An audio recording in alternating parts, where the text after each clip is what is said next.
Check hello, check hello. Born to roll!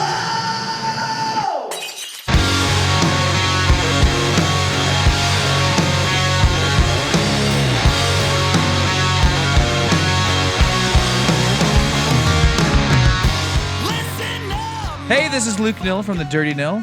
Welcome to Born to Roam, episode 2. It's Friday, March the 13th, and I'm in Hamilton, Ontario, Canada. Today on Born to Roam, we have the one and only Kyle, the wild child, mild child, Starchild Fisher. Mild. All right. For those who don't know, if you've been living under some sort of rock, Kyle plays drums in the Dirty Nil. He also takes photographs, and he I don't know what the fuck else do you do, Kyle? I just Dude, some days I don't even know. Right now, fucking nothing. Anywho, Kyle, I met Kyle when we were 5 years old. Yeah, mortal enemies at the time. Mortal enemies. Well, not at that time, but later. Our I would say that our animosity, it blossomed beautifully for each other. That's what keeps us together today.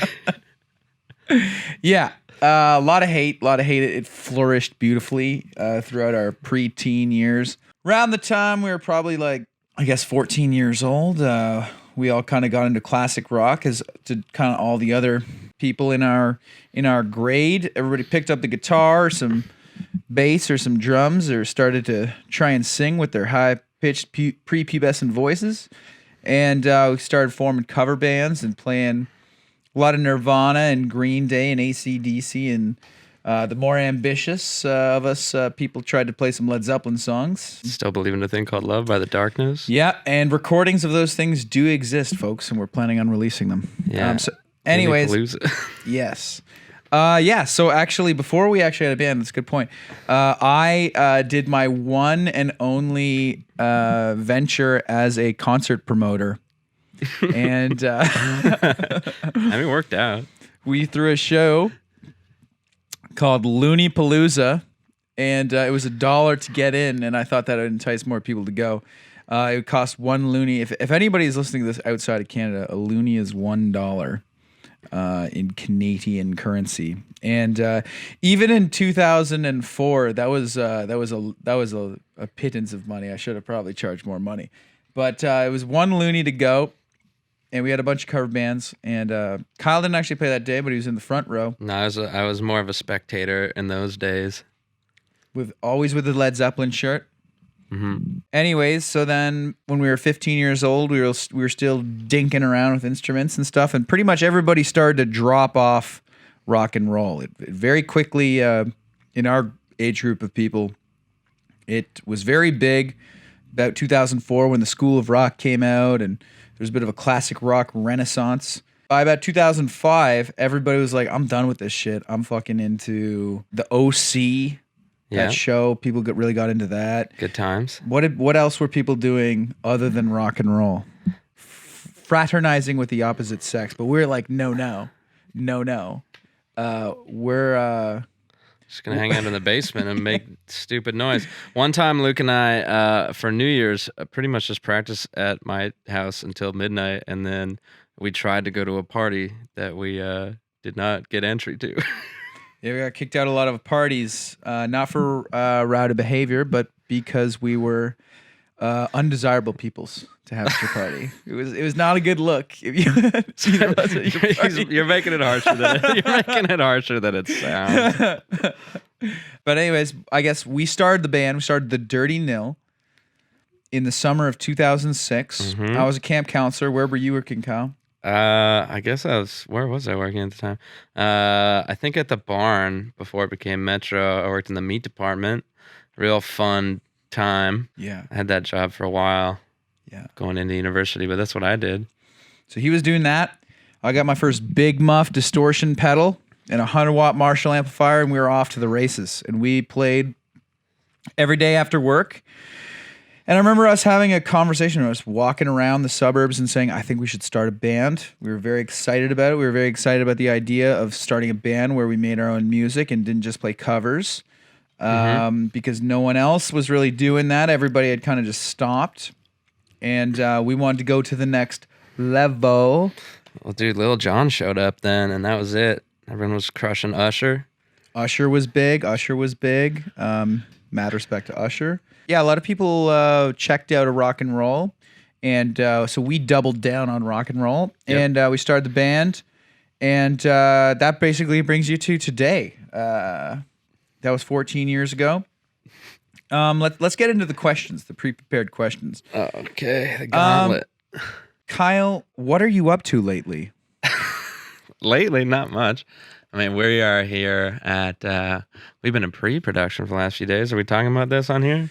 Yeah, we can talk about it. Yeah, we're getting you ready. You can be selectively vague. But Yeah, just loosely, we are getting ready to record, and that's what we've been up to.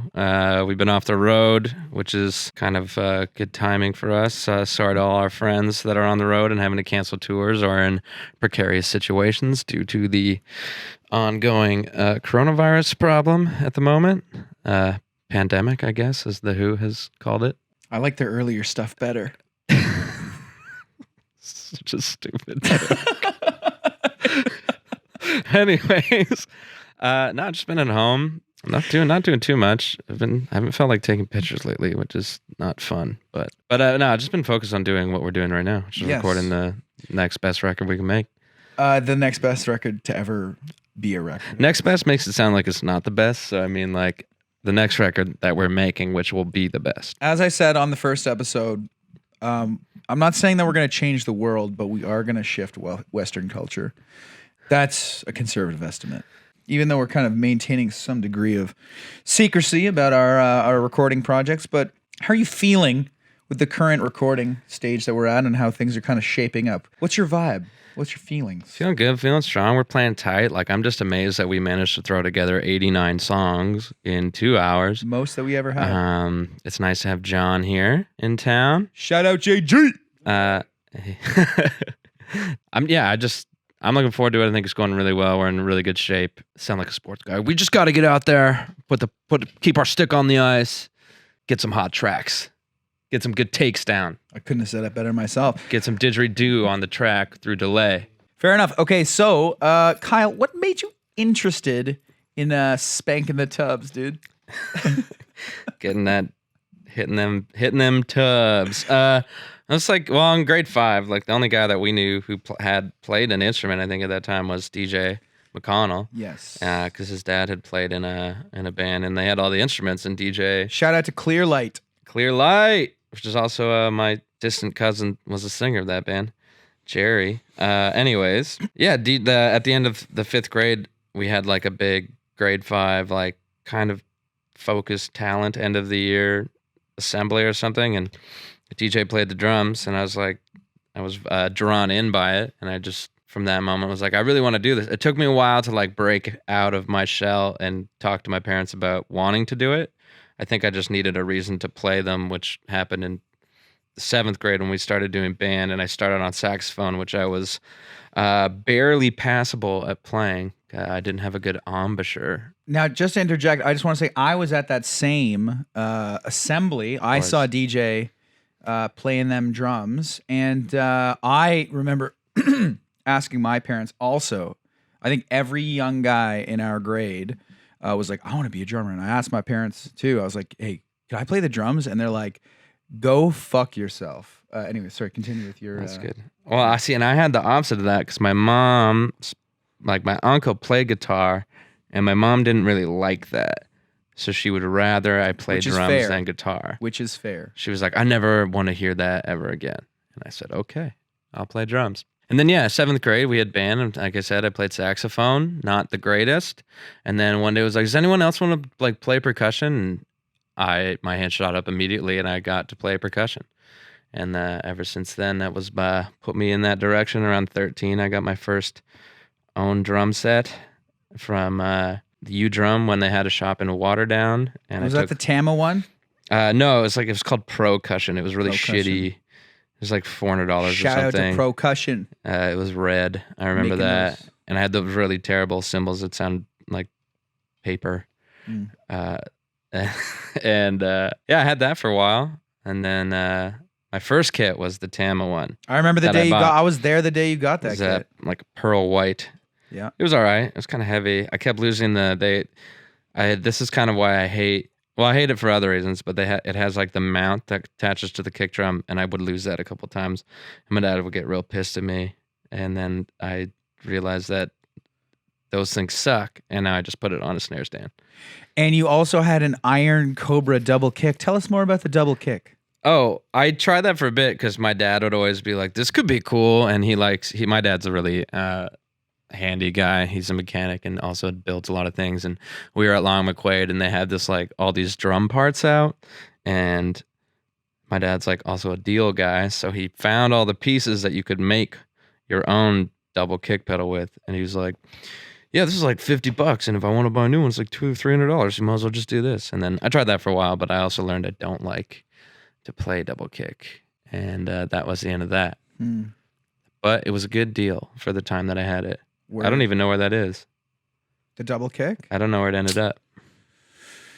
Could be in the Nil graveyard. My brother probably took it. Yeah, probably. If I forget, no offense to my brother or anything, he's the best, but if I forget about things for a period of time, they tend to wind up in his hands in a picture somewhere. Shout out to Ryan Fisher, who was kind of our earliest tech, would you say? Like, whenever we would leave the room, he would pick up the instruments and make sure everything's functioning properly. He would give him a good go. He'd give them a good go, really test their durability. Yeah. But credit to my brother, he taught himself how to play everything. Your brother's an awesome musician. So shout out to Ryan Fisher. He's wicked.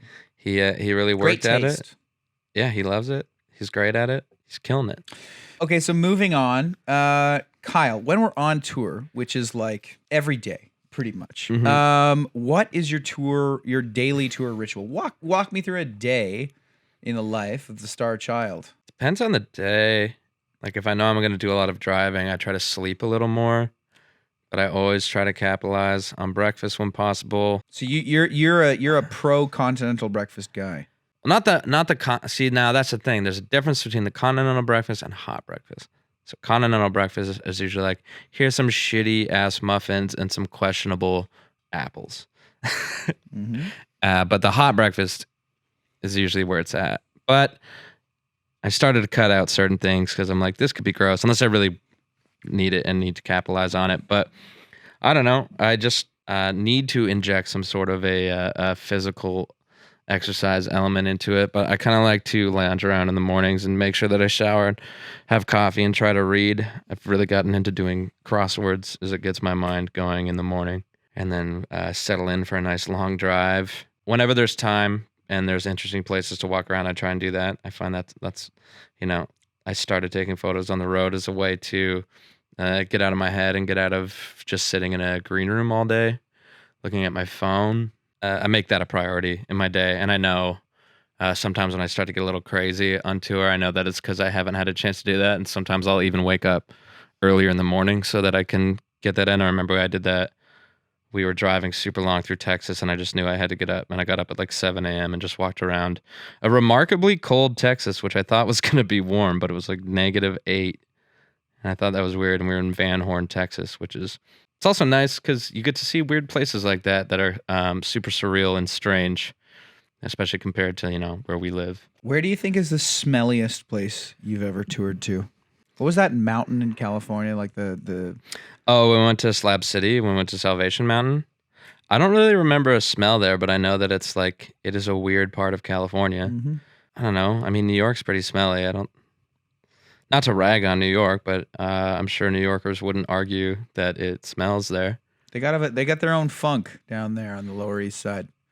That's for darn sure. I guess any of those industrial cities. Now, that brings me to my next question. Metropolises. Kyle, how could you sum up your love of driving? What would you say about why the wheel excites you? I think it's probably because my dad is a mechanic and always been a car person. So I was always around cars. I used to race go-karts when I was growing up. I had a dirt bike. I always wanted to drive. Like when I really wanted to be 16 so I could get a license.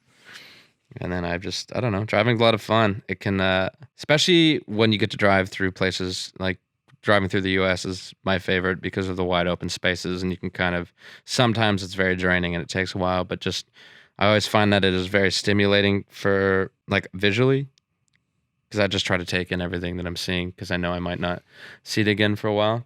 I mean, not if it's like you're driving through Nebraska or Iowa and it's just like corn and corn and corn and corn. Shout out to the flyover states. We still love you. But I don't know. It's just something about it is very pleasing for me. It's very calming. Calming. Yeah. Yeah. With an L. Calming. Moving on. What is your favorite product from the Reeses Corporation? I don't know. Big cups, I guess. He's a big cup guy. I like, well, actually, no, it's actually the half-pound ones. That one is fucking... But I'll tell you why. insane. It's not something you can enjoy all the time. It has the thickness of the chocolate in combo. It's like the ratio of chocolate thickness to the peanut butter inside is the most satisfying. You think they nailed it with the half pound Yeah. cup? Yeah, it's just like more chocolate. It's harder. I like crunchy things or something that doesn't have as much give. So like soft chocolate in my mind sucks, but if you got a nice, because then you work through the layer to get to the soft peanut buttery inside. And it's just really nice. That's what I'm talking about. That's my shit. All right. Well, I like it. I love it. What is your favorite greasy restaurant in the world?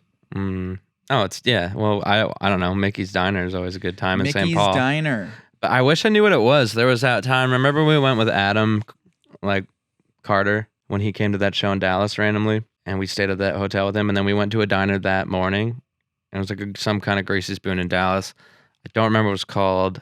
I can kind of figure out where it is if we were there again, but I remember that was a really good greasy spoon to eat at, and that's also one of my tops, even though I don't remember what it's called or where exactly it is. Word. Maybe we can have the good folks from Texas nail that down for us, and we'll find that in the It comments. has a lazy section. Susan of cheesecakes and pies. That ought to narrow it down. You know. Kyle, is it true that you love photography because you like stealing people's souls through photography? Yeah, mostly. Mostly just that, but I do love it. Mm-hmm. I do love it. It is near and dear to my heart. I've collected many souls. That has been said about you. What's going through your mind when you're playing a set? It depends on, I don't know. Thinking about that Reese crunch? Sometimes, no, yeah, always. The crunch that satisfies. Depends. Sometimes it's like a really flow state kind of feeling where I'm very locked into what's going on and everything feels light and I'm not thinking about too much. Sometimes I'm thinking about, oh, that beer's empty and I wish I had another one, but we only got to play 2 more songs. On a day that I feel a lot more exhausted, or we've added something to the set and I look and I go, fuck, I got to play that song. And then we play it and it's fine. What's your least favorite song to play that we play? I don't know. I don't have a least favorite. I just kind of work it on like what song, if I'm like super tired, is going to be hard to play. Sometimes I get worried about playing Smoking is Magic because it's hard. Nicotine used to be the one that would be like, takes a lot for me to play. But not really anymore. I don't really have that. I don't have like a least favorite song to play. I like playing them all. They're all hits, baby. What's your favorite song if you had to choose? What's your favorite song to play in the world? Could be cover, could be whatever. What do you like? What turns Kyle on when he's up there on the throne? When we're playing live and I know that we're playing, at least it's a feeling that I have for myself, we're playing at what I think is like at a higher level. Like when we've really gotten to the point where everything is super locked in, it feels extra good. And every song feels like butter. You know what I mean? Like smooth, like butter. Butter or mayonnaise? Butter. Okay. I do like mayonnaise, but butter We'll in get this to that scenario, that's a lot of fun. And then I usually have like a few records that I like to play through when I feel like I'm in a rut or I'm just like need to play something that's kind of like the comfort food of practicing for me. Yeah. Which is like I can play Pinkerton front to back pretty easily. Peach, that Culture Abuse record, I play a lot sometimes. Those are usually my go-tos though. I like it. Well, in personal practice mode. You know, you've been labeled a lot of things. The mayor of Mayo Town seems to be the one that is What's stuck that? with us. You just made that up for this. I read it somewhere. How do you respond to such a high charge and accolade? I guess I take it honorably. I do like mayonnaise a lot. Favorite mayonnaise in the world out of the 3 brands that exist. Dude, there's way more brands in Europe. But True. I guess I like the Burgermeister one because I ate it off a table when I was hammered. That actually confirms my next inquiry. So walk us through that one. Walk us through that one because it is the stuff of legend. What do you mean? You guys fucking told me the next day. I was so drunk. Shall I walk you through it? No, or? like this is what I gathered. Like I remember we played at Musical Freedom that night. Check. And then down the street is Burgermeister, which I love to hit up every now and again. And Germany's bad for us because we really tend to, the beers just flow a lot quicker there. And I was personally quite fucked.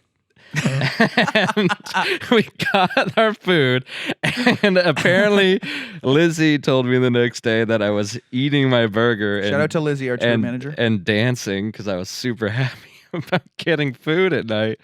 And then we went across the street to a bar, and then you got fries, but I just threw mayonnaise on it for no reason. And then there was mayonnaise on the table, and then I just was eating it, and I couldn't look at anybody. And I was just sitting like with my back to the bar, staring off into the distance, and I couldn't even stand up. Yeah, that was that night as far as I can remember. And me going, I have to go. And home he went. That was a good retelling of that one. That is how that went down. So, what's your wildest tour story that does not involve mayonnaise? That is, I guess, suitable for. I don't know. I'll allow you to kind of provide your own censorship, but do your thing. It's whatever doesn't upset the girlfriends, you know? I don't know. Should we talk about the Clermont Lounge one, but maybe obscure certain details of it? I'll obscure certain details. I can give a good loose one of that. That was a pretty funny night. We were staying. You're walking a tightrope, Kyle. We were staying with a friend of ours, a friend of a friend's place, and Claire, who was tour manager for our friend Claire she's from Chicago. She lives in LA. What's up, Claire? And it was her last night. She was flying home the next day, but she's like, "Oh, the Clermont Lounge is like this legendary strip club in Atlanta." So we went to it, not knowing what to expect. We had heard like minor tidbits. We were like, yeah, whatever. So we go there and we walk into the most insane scenario I've ever been in a strip club. First thing you see when you walk in is like a bar that is like a 360 bar where you can order from all sides of the bar, and a very elderly woman is behind the bar with like one of those like tube top things, and she's pulling it down, flashing people, and they're throwing $1 bills at her, and she's catching them with it. And instantly I was like, okay, this place is fucked. Who was playing on the stage, and what were they playing? Yeah.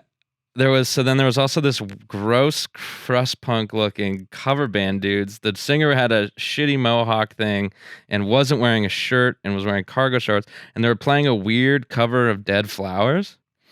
And we were pretty drunk at the time, so it was like doubly surreal. Neon lights everywhere. There's these like cowboy looking dudes, because you can get a lap dance and shit like right. There's no I think you can pay for a private room, but as far as I knew, there was no privacy going on. It was just you sit at a table, a stripper walks over to you, you give them money, and it's going down. It was kind of like the end of the world. It's going down right there. It was the end of the world. It was really cinematic in a way for me, and I wish that I could have taken photos in there because it had a weird, like, dark beauty that I love so much. And that place blew my mind. It was a really special place. And we hung out there for a little while, and then we took off. And that's the way that night ended. Okay, so the first tour that we ever did to the East Coast when we were young bucks of the age of, I had not yet turned 19. I was 18 and you were 19. We did a tour that us and our friends band We Were Heads, shout out to We Were Heads. Oh, yeah, first tour, 2009. 2009. And we did a 2-week tour that we booked ourselves. And in those 2 weeks, we played 4 shows. Yep. 4 shows. And we went across the country in a panel van, which is essentially an industrial transport van. So you've got 2 seats up front. Behind that, you've got a metal cage and then just nothing, a giant open space. We had 6 guys in this van and just kind of a den. So we had 2 guys sitting up front with a cage behind them and just a den of sleeping bags and amps and yoga mats with one window that had a Bob Marley flag over it. Kyle, what are your memories of that tour? So many. Ones that stick in my head were the hostel we stayed in Charlottetown, PEI, which was pretty fun. And I think this is the first time we got to shower the whole time. I think it was the only time we showered the whole time. How many nights do you think we slept in Walmart parking lots in the van? Most of them. One time we slept in an underground parking garage, which was fucking That was not good. really dumb in hindsight, but at the time we thought was fine because we all went to strip clubs for the first time. I almost got beat up at one. And then Montreal can be scary. So we did that. And then I remember we had crazy ideas. Like, we were like, well, it's like a 14-hour drive to Halifax. So let's just leave at night and drive as long as we can through the night. And really gave up on that quick. Well, no, actually, we did it. And then you took over in the morning. We were driving all the way to PEI. So we did that. We stayed in many Walmart parking lots. What did we eat for breakfast every single day? McDonald's, because obviously. And what did we get from McDonald's? Did we get the nice burgers or did we get... No, I got junior chickens all the time. I remember one day I asked you to get me 4. 4 junior chickens for breakfast, this guy. 4 junior chickens and... I was 19. I wasn't a genius. I wasn't a very health conscious person. You were living life, dude. You were living life. What else? We definitely overstayed our welcome in a parking lot outside of Halifax because we had nothing to do and we stayed there for 4 days. And then there was a police car near ours kind of watching us for a while. And that's when I was like, okay, we got to leave here. And we took off. We went to Peggy's Cove, which was cool. Met some interesting people in Halifax. You couldn't come because you were only 18, but we went... Like me and a couple of other guys from We Were Heads went to the Reflections Cabaret in Halifax and partook in their open mic. Battle of the Bands. Yeah, they had like an open mic Battle of the Bands thing, but basically you just went and played whatever songs and we just bullshitted our way through a few songs. Then you could go and spin a wheel. Everybody got a chance to spin the wheel and you could win a cash prize of $200. If no one won, the prize rolled over and rolled over and rolled over until the person won like all the money. So that night was only $2. The person right before us rolled and won the $200, which is a bummer, but that's the way it goes. And the shows were fine. They were not fine. There was there was no one there, folks. We played maybe 1 or 2 good ones. The Ottawa one was all right. The Ottawa one was fine. The Montreal one was shit. The one in the Halifax one was okay. And the Charlottetown one was fine. Yeah, it was all right. That was also the tour where people tried throwing eggs at me, but they missed. Oh, yeah, we were in Moncton. Moncton sucked. Yeah, it was not fun. No offense to people in Moncton, but we love you, Moncton, but you had some bad representatives out on that day in 2009. What do you do to unwind from a day? Like on the road or at home? At home. I take a nap sometimes. A Big shower napper. is always a good move. I try to watch something on television or read. Do you have any advice for some young bands out there? I'm sure you get asked frequently, kids asking like, hey, you guys are super fucking cool. How do I be like you? I mean, yeah, people ask a lot, but I mean, the best advice that you can give anyone, the tough one to say is that you have to write good songs, which is such an arbitrary thing to say, but that's something that you have to figure out on your own. But the number one thing would be to play outside of your city, tour when you can, be smart with your money, make good connections with the people that you're playing with, and find people that you can depend on, and only work with people who you think would kill for you in a very metaphorical way. But if anyone is coming in to be like, hey, do you need a manager? Do you need that? If you don't think that person might help you bury a body, then you probably don't want to work with them. Getting dark, Mr. Fisher. It's a little hyperbolic, but the point is clear. Word. You want you want loyalty. You want some sort of a deep connection and conviction for what you're together working towards. Yeah, because you all have to believe. We got a few more questions. Let's see. It's just skimming through here. You've covered a lot of these topics on your own. Well done, Mr. Fisher. I saw you staring at my notes before we began this examination. So. I didn't see anything. Well, that's a fucking lie. Favorite stops on tour? Favorite stops. I like stopping in weird places in the middle of nowhere. Those are my favorites. Just those like towns, those forgotten places. Because I know I will never see them again. Like Boston?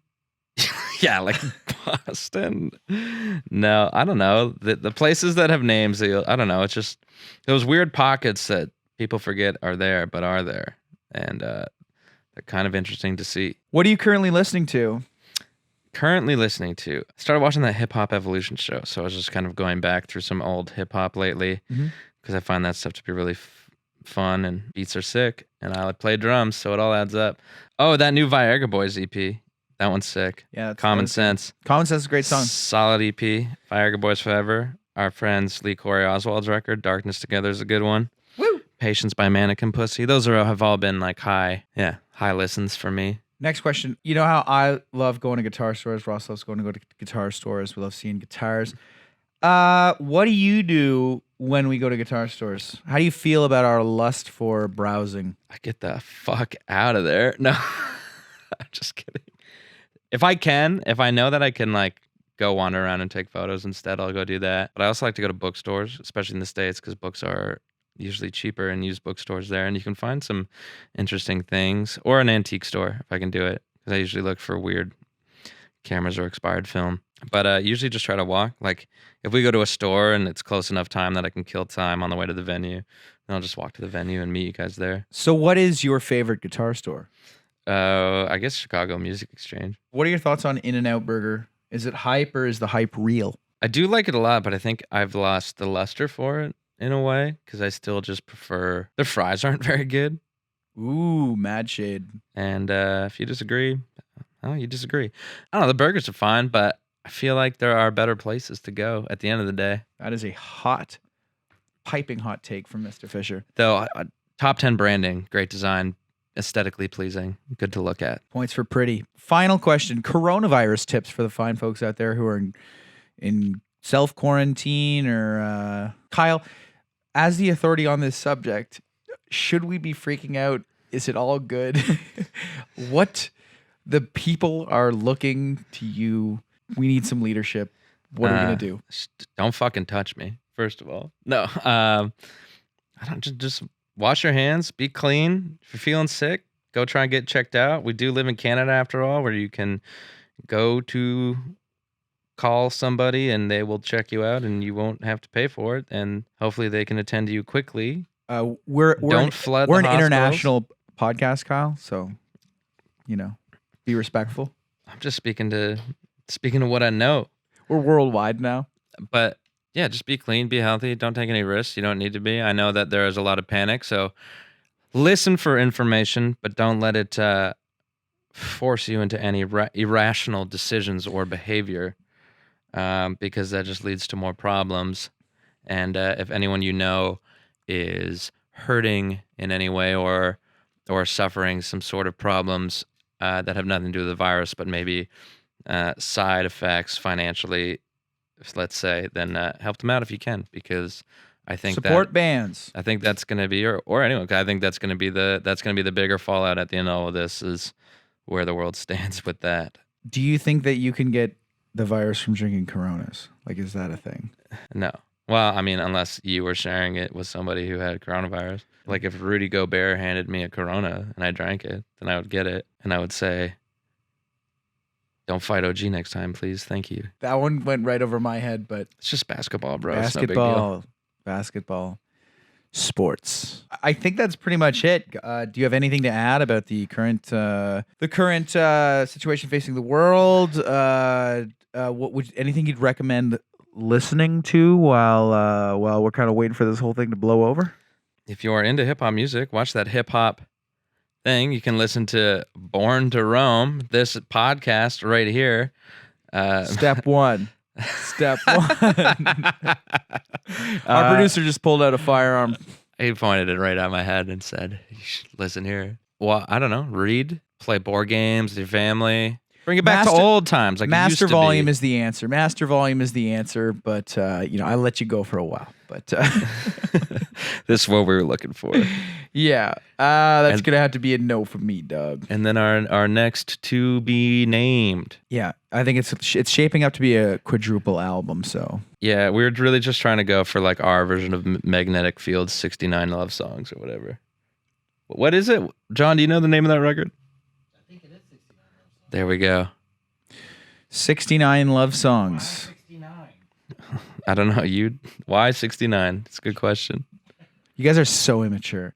I think that's it for me today. Thank you for listening. Thank you to Kyle, the Wild Child, Starchild, Mild Child Fisher. And on the next episode, we're going to be sitting down with veteran producer, Mr. John Goodmanson. We're going to be talking about rock and roll and the proper way to insert a lime into a Corona. We'll see you then. Hail, hail, rock and roll. Be good to each other. Don't panic. Much love. God bless. Bye.